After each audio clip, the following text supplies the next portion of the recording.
Então, vamos analisar aqui um contrato habitacional. É um financiamento de um imóvel pela Unicred, pela tabela SAC. Na verdade, isso aqui é um orçamento que apareceu no escritório aqui para que o cliente quer fazer uma revisional.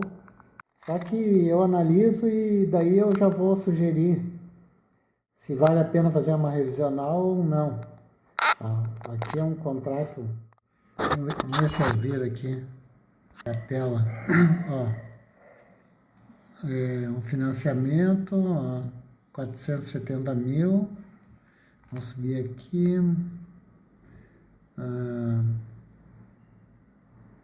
Ó, sistema, método aqui, ó, sistema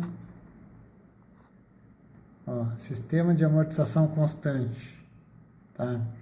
E ó, a taxa de juros, vamos ver se pega aqui, ó, taxa de juros, ó, aqui em cima, aqui,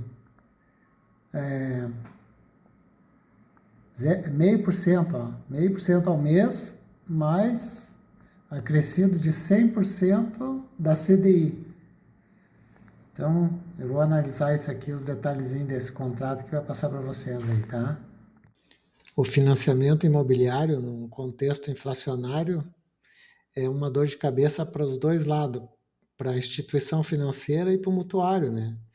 E no caso aqui, a gente detectou a questão do congelamento da amortização. No quadro seguinte, vamos mostrar isso aí. E a tua amortização ficou congelada, tipo assim, entendeu? Então aí realmente vai dando uma distorção de longo prazo. Vou te mostrando aqui na tela. Taxa 0,49, 6 ao ano, tá? 6,04 ao ano. Menos de meio, 49, meio por cento ao mês. Eles colocam aqui, 4,99, dá 6 ao ano, que é a mesma taxa de remuneração da poupança. Só que tem assim, junto com isso, eles colocam a taxa CDI, tá? Daí o que eu fiz? Eu dei uma pesquisada aqui na CDI. Deixa eu ver se eu acho aqui. Aqui, ó. O contrato é de 11 de novembro de 2019, nós estamos em abril de 2025, então transcorreu aí um período de 5 anos e 4 meses, tá? 5 anos.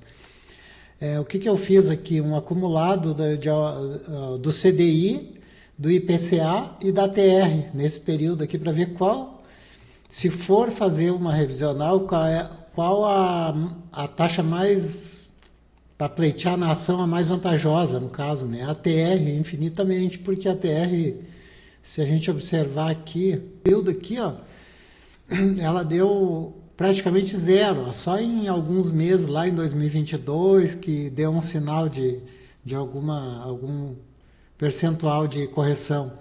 A maioria ela ficou zerada e a última aqui foi 14, daí aqui ela repete porque eu só tenho até abril. Nós estamos em abril, então ela repete as demais.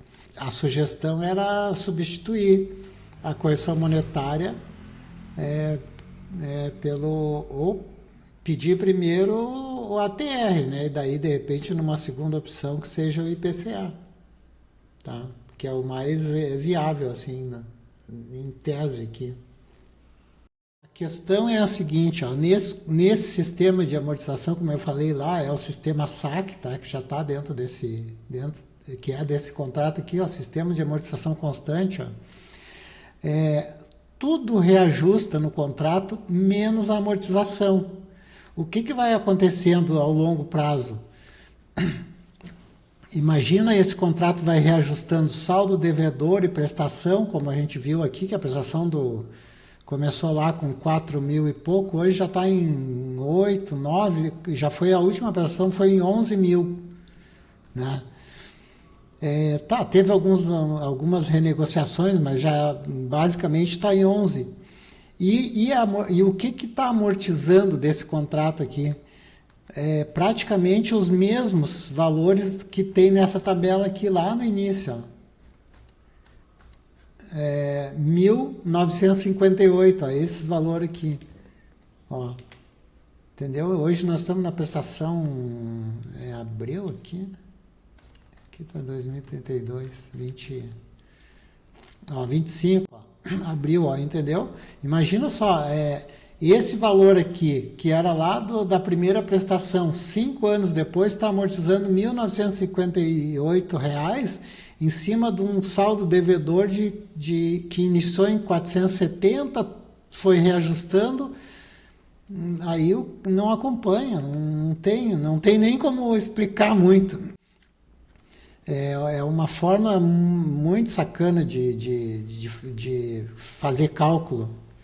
Não tem muito o que dizer essas coisas aí. Infelizmente, com o banco não tem muito o que dar explicação, né? Porque eles, se a gente observar todo o histórico do contrato aqui, ó, de reajuste e tudo, e o valor que está amortizando é sempre o mesmo valor. Eu fiz aqui num paralelo de cálculos aqui, numa planilha aqui. Deixa eu ver se eu acho aqui.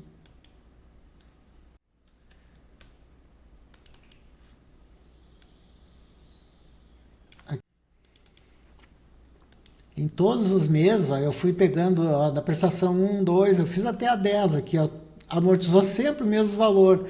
Então, se a gente contextualizar isso aqui numa inflação que teve aqui na variação do CDI de 56,24%, que está reajustando prestação e saldo devedor, não tem como pagar, infelizmente, a realidade é essa.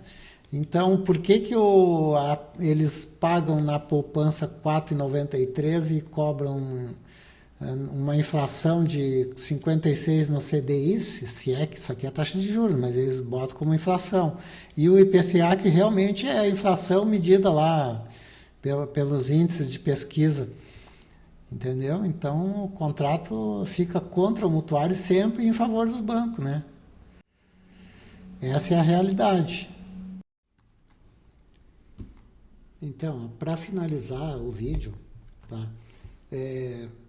Tendo em vista aqui que esse contrato aqui, ele teve um reajuste muito alto na prestação, iniciou com em torno de R$ 4.000 e chegou a próximo de 11,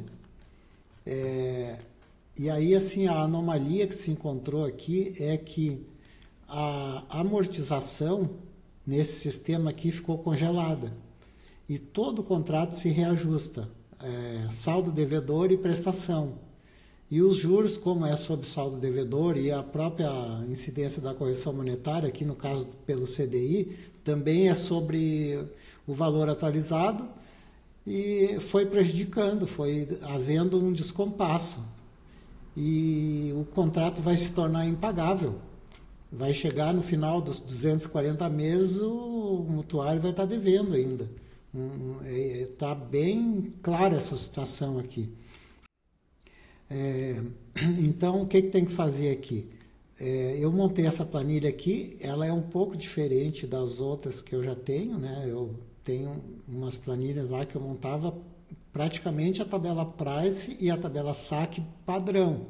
Essa aqui, como apresentou essa anomalia aqui do congelamento da amortização, então tem que refazer isso aqui e achar um meio de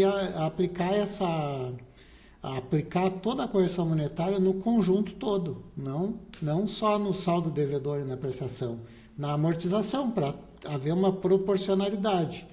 Em matemática financeira, por exemplo, a gente sabe lá que um cálculo de um contrato de 240 meses, ele é calculado num primeiro momento 240 prestações. Num segundo momento, tu pode recalcular ele a partir do saldo devedor de uma prestação paga por 239, depois 238 e assim sucessivamente. Dessa forma, reajustando o saldo devedor até o mês seguinte ao pagamento de cada prestação, vai ter sempre todo o conjunto atualizado. E assim vai chegar ao final do contrato com saldos devedor zero. Então, seria a única maneira de manter um equilíbrio geral do contrato. Aqui, citando um exemplo, o que aconteceu nos contratos lá dos anos 80 e 90, que houve uma grande demanda de revisionais que os mutuários não conseguiam pagar as prestações? Exatamente por isso, porque na época o que congelava era a prestação em função da renda do mutuário, que havia eram atrelados, né? A prestação ficava atrelada à renda do mutuário e houve um congelamento de salários lá na época, e aí tudo reajustava no contrato, menos a prestação. Então acabava não amortizando e, consequentemente, ficava um resíduo no contrato.